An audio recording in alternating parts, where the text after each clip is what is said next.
Ô da poltrona, ô Psite, diga aí, quem não deu boas risadas assistindo aos Trapalhões?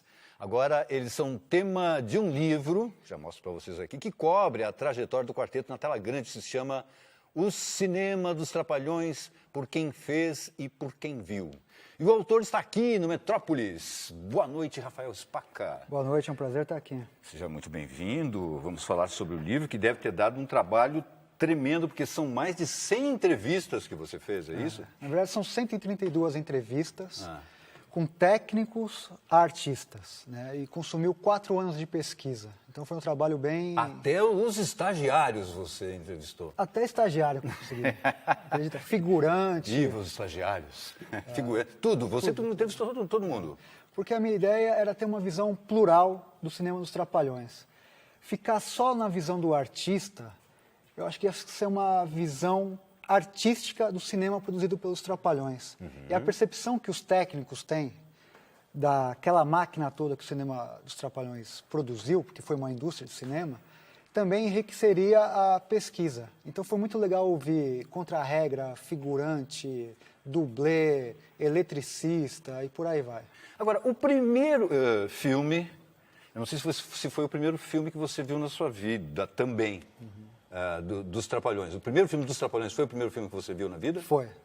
No cinema foi. E qual Porque foi? era comum nas férias do começo do ano e do meio do ano os Trapalhões lançarem um filme. Né? Porque era um programa da família, um programa de férias da família, ao término das aulas, e assistir uma estreia dos Trapalhões. Então, meu primeiro filme foi Os Trapalhões e o Rei do Futebol. Os Trapalhões e o Rei do Futebol, com a participação, lógico, do Rei do Futebol, o Pelé. A gente pode até ver um trechinho mais aí, não é, meu diretor? Vamos colocar?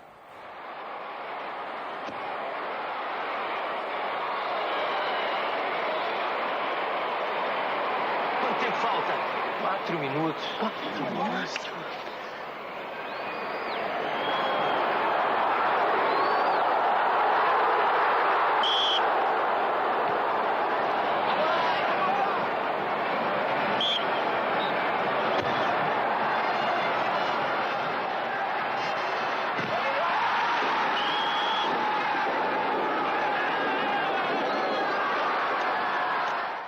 Esse filme foi dirigido Pelo Carlos Manga. Carlos Manga. Que foi um sonho do Renato realizado, porque o Carlos Manga dirigia muita chanchada.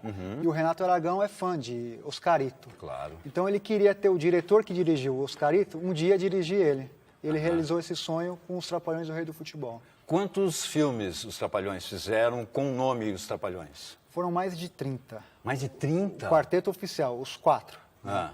Se você fazer uma média de 2 filmes por ano, então, e eles ficaram mais de 20 anos juntos, então dá mais de 30.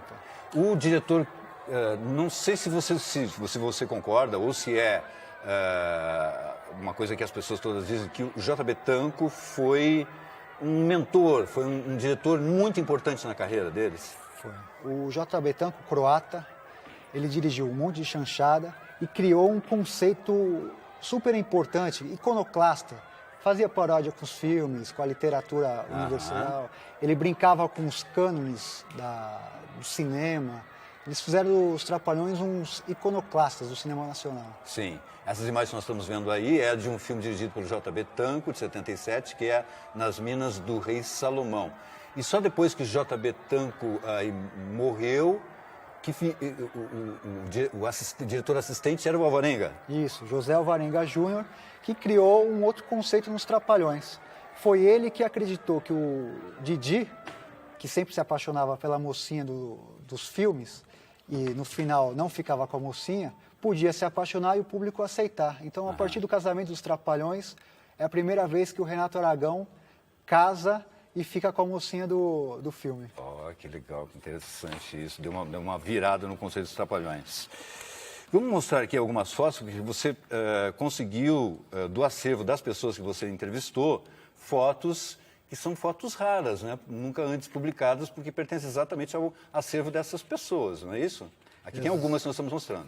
Exatamente. Muitas das pessoas que eu entrevistei abriram o seu acervo e compartilharam com o público, resolveram compartilhar com o público essas imagens que até hoje não tinham sido mostradas. Aqui nós temos uma foto com a Xuxa, e eu gostaria que você falasse isso, porque muita gente reclama que os Trapalhões tinham um determinado pique, uma qualidade, e que essa qualidade caiu a partir do momento que eles começaram a convidar pessoas como Xuxa ou apresentadores de televisão para participar.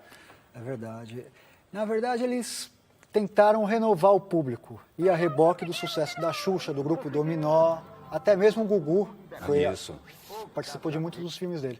Realmente tem uma quebra de qualidade no filme dos Trapalhões a partir desse momento, porque eles perdem toda aquela verve cômica, iconoclasta, e tentam fazer um filme mais comercial para tentar atingir o maior número possível de pessoas, né? Eu concordo com essa sua análise também. Esses filmes dos anos 89 para frente, eles dão uma decaída assim. Uma figura dos Trapalhões que virou muito cultuada, inclusive em camisetas, no Facebook e tal, é o Mussum, né? E sempre tem frases dele e tal. Eu gostaria que você falasse desse aspecto assim, porque o Mussum entrou meio que assim, sem querer querendo, né? Foi exatamente. Era músico, né, dos originais do samba e tinha uma presença de palco incrível e chamou a atenção do Renato e do Dedé. E convidaram ele para os Trapalhões. É engraçado que muitas vezes as perguntas que eu faço no livro, quem que era o mais engraçado dos quatro, a maioria foi o do Mussum, porque ele era engraçado já parado, sentado aqui, assim ele já trazia o riso, né, para o sorriso das pessoas. Então o Mussum foi a figura mais clássica dos Trapalhões. Aham. E lógico, aqui você vai encontrar uma longa entrevista e ótima entrevista com o Renato Aragão, com o Dedé também, e trocentas pessoas que vocês possam imaginar, trazendo um panorama muito amplo, muito interessante, né, da representação dos Trapalhões no cinema, com opiniões as mais variadas possíveis. Os Trapalhões tiveram 6 das 10 maiores bilheterias do cinema nacional. Isso. E por incrível que pareça, não tinha uma bibliografia a respeito do cinema dos Trapalhões. Esse é o primeiro livro, lançado que discute o cinema dos Trapalhões. Uhum. Datas de lançamento tem? 18 de abril na Caixa Belas Artes, aqui em São Paulo, e no dia 25 de abril na Blux Livraria, no Rio de Janeiro. No Rio de Janeiro.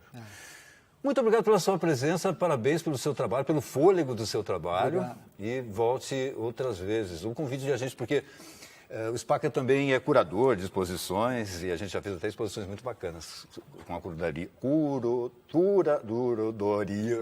estou meio trapalhões aqui. Muito obrigado então para você. Obrigado, prazer. Até a próxima. Valeu.